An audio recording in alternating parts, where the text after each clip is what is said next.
Bienvenidos al podcast de Diálogos en Corto, con el mejor análisis del deporte y Hola, ¿qué algo tal? más. ¿Cómo están todos ustedes? Bienvenidos a Diálogos en Corto. Hoy contamos con el placer y el honor de contar en este diálogo con un amigo, exfutbolista, bueno, también incursionó en los medios de comunicación como analista. Y me refiero a mi amigo Diego Silva Villaseñor. Diego, ¿cómo estás? Bienvenido.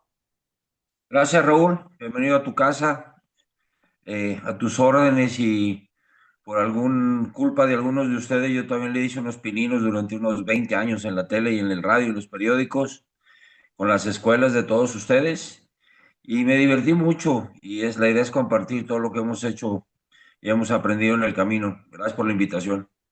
Oye, Diego, el tema que nos ocupa en este momento es el tema de la actualidad, que es el relacionado con el ascenso y el descenso. Tú lo viviste durante toda tu trayectoria futbolística, incluso con tu trayectoria en los medios de comunicación. En primer lugar, quisiera preguntarte, ¿qué importancia tiene o si no la tiene el ascenso y el descenso en la competencia? Eh, Te voy a dar por partes, sí, sí la viví, no en carne propia porque nunca estuve en un equipo donde peleara el descenso. Sí me tocó jugar partidos en donde el resultado del último partido dependía de la estancia del rival. Ya te contaré historias sobre eso. Y había una historia no escrita que decía que en el fútbol mexicano el dinero está cuando peleas el título o cuando peleas el descenso. Ahí Ya se atoró ese Diego. Esto de la tecnología, yo creo que vamos a hacerlo de manera presencial porque pues a veces falla la tecnología, me voy a poner de la acuerdo. competencia misma, al descaro de poner sobre todas las cosas el interés económico, mal entendido, porque el descenso y el ascenso genera mucho dinero. Y es la protección de equipos mediocres para mantenerse en un circuito a base de dinero y de protección de los mismos. Muchos equipos mexicanos de alta alcurnia deberían estar en segunda división los últimos años y te permite tener 5 o 6 temporadas de mediocre para abajo o malas sin tener el miedo de irte a segunda división y perder, aparte de mucho dinero, perder crédito y afición. Es penoso, Raúl. En mi tiempo, cuando tuve la oportunidad de ir en contra de esto, lo hice públicamente. Di ejemplos de por qué necesita la competencia, el ascenso y el descenso.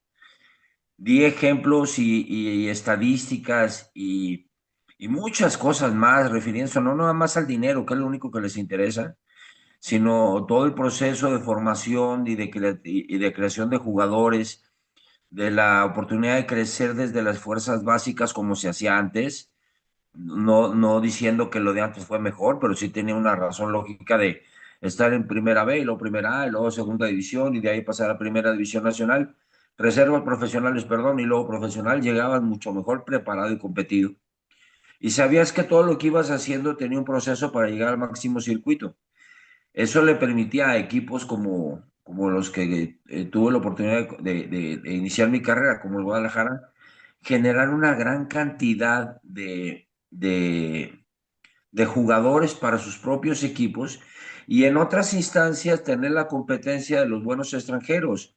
Ahora los extranjeros son muy malos y el fútbol mexicano se limita a ser eh, no sé cómo, ahora, voy a tratar de ser lo menos vulgar y grosero posible, que no soy, para no enojarme mucho con este tema, pero en realidad me cuesta mucho trabajo no enojarme cuando veo que no hay descenso. Oye, Diego, y bueno, te enojas más porque, por ejemplo, uno de tus equipos ya debió de haber estado en la división de expansión, que ahora, según el presidente, o no sé qué sea Mikel Arriola, dice que es una liga de formación, cuando hay, es un basurero de jugadores. ¿O tú qué opinas al respecto? las ligas de formaciones se hacen en la tercera división y en las reservas profesionales. No sé de dónde, no creo que este señor Mikel Arreola haya jugado fútbol, no tiene ni cuerpo ni nada, ¿no? Entonces, hablar del fútbol con una elocuencia que dice que se forman, ¿de dónde va a hablar de formación de jugadores si no jugó ni fútbol? Nunca ha estado en los barrios, nunca ha estado en las terceras, en la segunda. Ahí se forman los jugadores, en las fuerzas básicas. Ahí es donde se mete dinero para que tengas mejores jugadores y no tengas que estar comprando. Sí, me supongo que estás refiriéndote al equipo del Santos Laguna que debería estar descendido, ¿verdad? Así es, Y en algún momento las Chivas también. Y y el el Atlas. Atlas. Bueno, entonces, no, nomás te acuerdes del mío, no seas sinvergüenza. Acuérdate que hay otros que también ya se deberían de haber ido. Sí, y qué bien les hubiera ido que se hubieran ido, ¿eh? Porque la afición es tan noble y tan bruta que perdona todo. Y la idea de que nosotros tengamos una responsabilidad como aficionados para provocar que siempre existan los temas de calidad, pues depende mucho también de la gente que tiene un micrófono abierto y de la gente que se dice ser de determinado equipo apasionado. Oye, Diego, ¿hasta dónde llega la responsabilidad pues ya no digamos de los directivos, porque como tú dices, a ellos solamente les interesa lo que es el dinero. Hay muchos gente que llegan al fútbol y se transforman por completo. Se transforman como que les seduce mucho estar en las vitrinas. Pero ¿qué tanta responsabilidad en este asunto tendrán los medios de comunicación? Hablo de todos, ¿eh? De los convencionales, de los que son alternativos. Tú que estuviste en los medios, ¿crees que tengan alguna responsabilidad en este asunto? Sin duda, sin duda. Bueno, primero en la parte individual, tú eres el responsable de lo que dices o dejas de decir. No creo que puedas llamarte periodista o comunicador o analista si no te haces responsable de lo que dices. Y es muy difícil que te vaya bien siempre hablando de acuerdo a los intereses de la empresa que te paga, ¿no?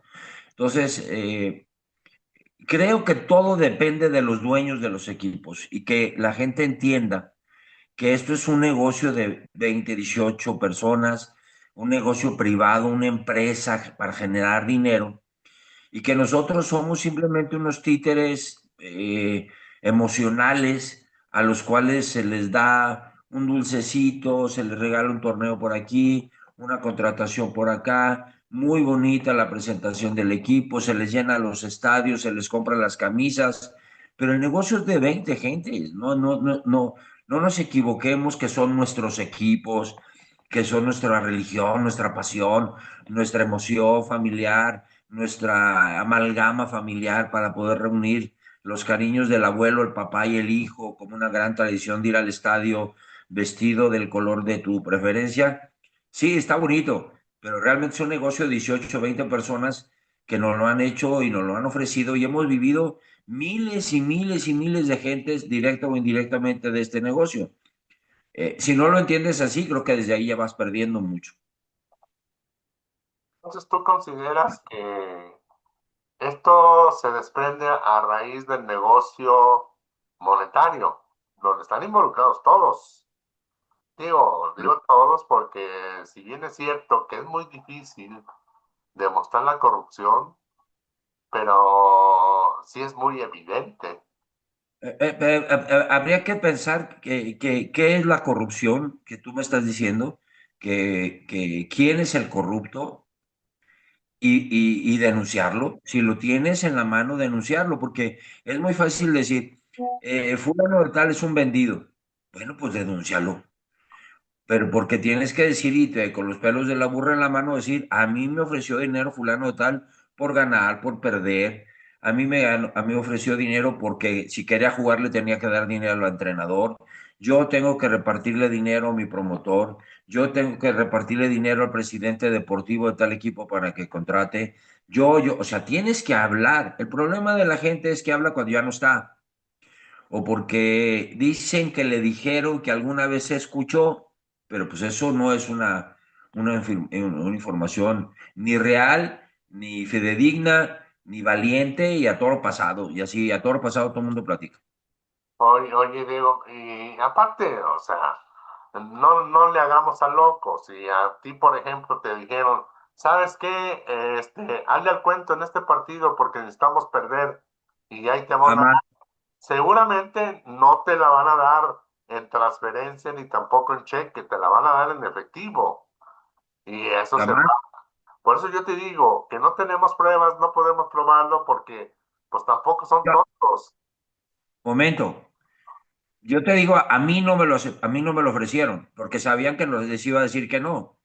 Pero yo te puedo, como compañero, yo te puedo asegurar que a mí me tocaron pasar muchísimas cosas que decías, no seas bandido, no puede ser posible que hagas eso. O, o temas relacionados con el arbitraje, que era evidente la forma en la que se manejaban las cosas y las tendencias y las decisiones arbitrales. Nos tocó conocer a ti y a mí árbitros profesionales que te lo decían abiertamente su favoritismo y su necesidad real de comportarse de tal o cual manera. Y había en la época de hace 15 20 años que llegaron las apuestas a México, árbitros profesionales que se dedicaban a apostar a sus propios partidos. Ese no era, ni modo que no se sepa, ni modo que no se entienda cómo se manejan esas cosas. Y tanto en tu profesión como en la mía, como la de un doctor, como la de un abogado, hay gente decente, hay gente corrupta. En el fútbol es lo mismo, tal cual. Totalmente de acuerdo, mi Diego. O sea, yo creo que en el fútbol hay de todo, de todo. Hay gente muy, pero muy honesta. Hay Sí. gente media honesta porque a veces recibe y a veces no. Y hay gente muy corrupta. Pero como Ahí te digo, me desafortunadamente, explica, me explica luego el término medio honesto, ¿no? te lo digo porque a veces reciben y a veces no reciben. Te lo digo No, porque hay, ese híjole, es bandido y tarugo. ándale, en el libro de mis memorias, ahí sí voy a dar nombres, muchos nombres, no solamente de corruptos sinvergüenzas, sino también de gente que se drogaba y lo presumía, que llegaba borrachos a los entrenamientos, que llegaba borrachos a las cabinas de transmisión, a los programas de radio, a los programas de televisión, este, pues no Y solamente mi borrachos. pregunta sería, no dudo que tengas esa situación, pero mi idea es, ¿por qué no lo denunciaste en su momento y no a toro pasado? Porque Porque iba es en que contra de ti, ¿no? lo que pasa, ¿sabes qué, Diego? Es que sería palabra contra palabra. Y Ok. no es lo mismo, por ejemplo, don Rulas de la Cruz, que trabaja en un medio impreso acá en provincia, a un tipo que trabaja en la televisión nacional y que a mí me Sí. consta, ¿verdad? Entonces, es palabra contra palabra y aparte necesitas, como te digo, documentarlo. Yo siempre he sido un periodista de documentos. Si Sí. yo, por ejemplo, te puedo decir que, que hubo alguna ocasión en que se pidió dinero prestado a jugadores de las Chivas, un afamado periodista, dijo, tú diles que les vas a pagar. Entonces, yo tengo la copia de ese cheque, Este, pesos en aquel entonces. yo te digo quién es, hombre. No le tienes que andar haciendo al canela. el nombre. No. Fue en la época en que tú jugabas, se les pidió un préstamo para incluso, se llegó al departamento en la playa del papá de uno de los jugadores, todo gratis y con dinero prestado, dinero que nunca se pagó. Y Raúl, pero aún en tu tiempo, los periodistas reporteros, pedían dinero a los jugadores. Sí, sí, sí. Sí, sí, sí. Era, era una práctica muy común del chayote, como le decían ustedes, de la payola, se les invitaba a comer o a cenar para que tuvieran una mejor intención de hablar y más frecuente de ti, de lo que hicieras. Hay gente que lo pagaba, tú lo sabes perfectamente. Sí, No sé si tú recibiste dinero así, de esa manera. Yo no di, nunca di dinero, quizá por eso nunca tuve más exposición de la que merecía, o que yo pensé que merecía, pero es muy a gusto salir a la calle sin saber que te pueden decir corrupto, ¿no? sí, tienes toda la razón. Y es una manera, es una práctica. Yo creo que ese tema tenemos que profundizarlo, Diego, porque hay mucha tela de dónde cortar. Este, Claro. sí lo padecí, por supuesto. Hubo muchas invitaciones, por supuesto. Pues no me colgaron un pinche carro que me había regalado supuestamente Memo Lara y me lo dijeron al aire, al aire. Saliendo, yo le dije a Octavio Hernández, vente para que veas el carro que me regaló Memo Lara. Y era un Valiant 74. Digo, ¿tú crees que con un carro de esta naturaleza me voy a corromper? No, dice, es que me dijo un directivo del Guadalajara que te había regalado un carro del año. No, hazme la buena. Y así, o sea, así, pues te digo, hacen falta pruebas, pruebas documentadas, pero en fin, Pero este, mira, regresando al tema inicial, que este es muy, muy interesante quizá para algunas gentes que están haciendo el favor de escucharte. Regresando al tema por el cual la plática iniciaba era el ascenso y no descenso. Yo he estado leyendo mucho de por qué se le permitió a la Liga del Fútbol Mexicano evadir la responsabilidad o suprimir el ascenso y el descenso.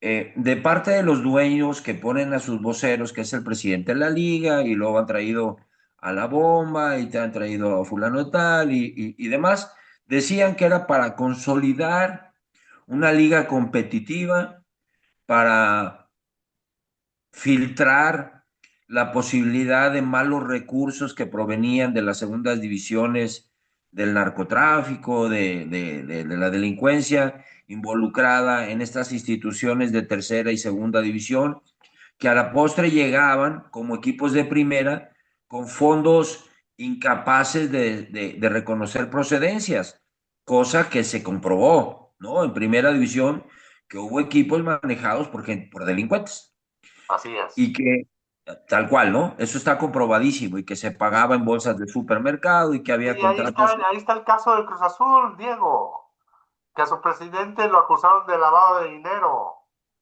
y estuvo en la cárcel y era presidente. Implicaba automáticamente la desafiliación del Cruz Azul y no pasó absolutamente nada, Ok, ¿o no? bueno, yo creo que sí, porque él estuvo en la cárcel. Estás hablando de don Guillermo, ¿no? Así es. Bueno, Que ¿y Dios qué lo pasó? tenga en su gloria.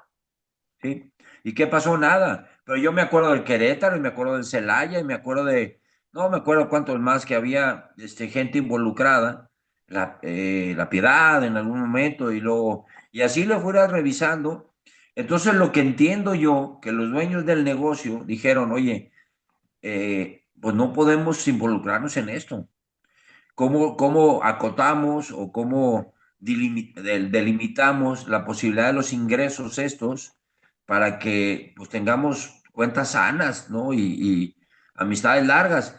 Y creo que esa fue una de las posibilidades de hacer aquel famoso libro De cargo. cuaderno de cargos, en donde le dijera, bueno, pues tienes que comprobar 15 años de Hacienda, tienes que comprobar de dónde viene tu dinero, tienes que tener un estadio de esta capacidad, tienes que tener una población cercana de tantos, tienes que tener una tercera, una segunda, el equipo femenil, bla, bla, bla, bla. Entonces les ibas acortando la posibilidad de llegar a la primera división, al negocio grande del pastel grande. Y luego les trajeron a una persona que iba a llevar a esta primera división o esta Premier League o como le quieran llamar, 19 equipos a un nivel superior y poderlo vender en el extranjero, que fue la bomba, si te acuerdas de él, Rodríguez. Claro, claro. Bueno, él llegó y le dijeron, vamos a llevar a esto a otro nivel. ¿Cómo es? Vamos a vender tu liga a diferentes países del mundo donde te vean, por lo tanto te puedo vender más caro y por lo tanto vas a tener más dinero, pero tienes que repartir este dinero entre todos tus socios. Y los de arriba dijeron, no, así no va. Ya se me ando matando aquí. Así no va. El negocio son, a ver, sí somos 20, pero no todos los 20 somos iguales. Y ahí Efectivamente. empezó nuevamente el asunto, ¿no? Entonces hay dueños A, dueños B y dueños C. Y los dueños A son cuatro. Y ellos dicen cómo manejan a los dueños B y a los dueños C. Y ya el que le quiere entrar, pues que le entre, pero ya sabe a qué está jugando. ¿O estoy equivocado en esto? Fíjate que no era malo el razonamiento de esta gente, ¿no? O sea, tratar No, de meter filtros para que no se involucrara la delincuencia organizada en el fútbol, que dicho sea de paso está involucrado. O sea, ¿cómo puedes tú imponer cierto tipo de condiciones cuando tú estás siendo investigado por el FBI por sobornos? O cuando el otro está acusado con una orden de aprehensión y que está amparado por evasión de impuestos. O el otro que tiene, ya está pagando, pero que tenía evasión de impuestos y que tuvo equipos como el Puebla, el Atlas, el Mazatlán. Pero en fin, Diego, hay muchísimo tela de dónde cortar contigo, pero desafortunadamente en Zoom el tiempo es implacable. claro. Me dio muchísimo gusto tener la oportunidad de platicar contigo y dejarlo en pausa para continuar en vivo, tú a tú, de cara a cara. Muchas gracias, Raúl. Que la única manera que puede mejorar el tema del descenso y el descenso es, y lo he estado viendo yo, ¿quieres que haya descenso y descenso? O la única posibilidad es la siguiente, si no abres el ascenso y el descenso, dejo de ir al estadio. Y es la única manera que tiene el aficionado de protestar. No hay otra, no hay ninguna otra más. Ya no voy a tu estadio hasta que pongas esto. Y si no, pues pasarán décadas o lo que quieras. El aficionado es el único que tiene la posibilidad de decir que no, y la única manera de presionar es no voy al estadio. Tienes toda la razón. Yo siempre he dicho que una huelga en general, donde aficionados, jugadores, entrenadores digan, ya basta. Y bueno, luego platicamos de la gran cantidad de extranjeros, como tú dices, mediocres que han traído, ¿eh? Malísimos, baratos, malos y chafas. Bien, Diego. Muchísimas gracias, Diego. Te mando un Te mando un abrazo. abrazo, Raúl, y a toda tu gente también. Será un placer vernos pronto. Ahí nos vemos. Diálogos en corto fue una producción de Raúl de la Cruz. Los esperamos para la próxima.